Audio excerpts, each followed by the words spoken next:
do you know that you can make up your mind to love somebody? You know that you can make the choice to love somebody? Jesus established this principle when he said, send your treasures up to heaven, and what will happen? Your heart will follow. Where your treasure is, there will your heart be also. Do you realize that you can choose to love God supremely? But you must. If you make the choice, it's not going to be just a mental choice. But I thought when I read this, I said, you know what? I'm going to forget everything. I'm going to forget righteousness.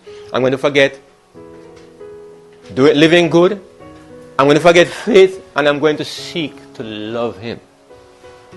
Lord, you don't know the blessing that I get. You don't know how sweet it is to get up and just say, my daddy is waiting. Wow. You don't know how comfortably the words come to my lips. My daddy, my loving father. You don't know how sweet it is.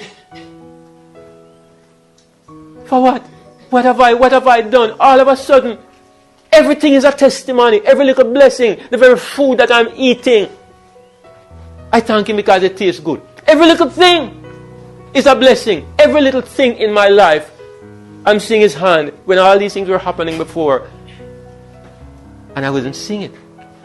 Because somehow, just in deciding to love Him, His life is wrapping up with my life.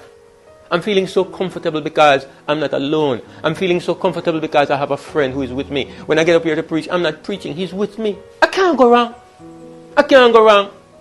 He and I are in this loving relationship and wow. You know what? If He's that kind of friend and He accepts me unconditionally, I'm going to forget the conditions too. And when I fail, I'm coming same way. And I'm not going to focus on doing good. I'm just going to focus on one thing. I'm going to focus on becoming the best friend that He has. I'm going to focus on loving Him. And if I live like a dog, I'm not making it stop me. I'm going to trust love to make me what I ought to be. I'm going to trust love. And I've not had a reason to regret taking that course. I found myself stronger, more happy in my Christian relationship without trying to live the Christian life. All I'm trying to do is to wrap up myself in my friend and my daddy. All I'm trying to do. I want His friendship, and if I love Him, what am I going to do? Better me walk with Him than Him walk with me.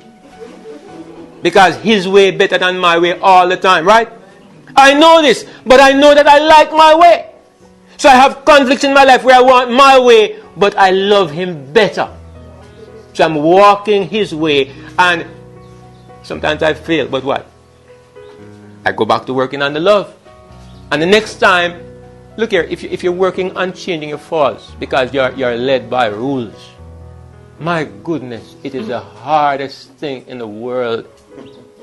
Today you avoid the problem because the instruction says don't, and tomorrow you go back and you face it, and it's harder to obey. And by the third day, it gets no easier. But when you love something, the only thing that can break that permanently is a greater love. A greater love. It's hard to quit cold turkey. You understand the phrase, right? It's hard to just look at anything and give it up. So when you love it with all your heart, you're left barren and empty. If it's even a carnal thing, you're left barren and empty. What you do is displace that affection with a greater love.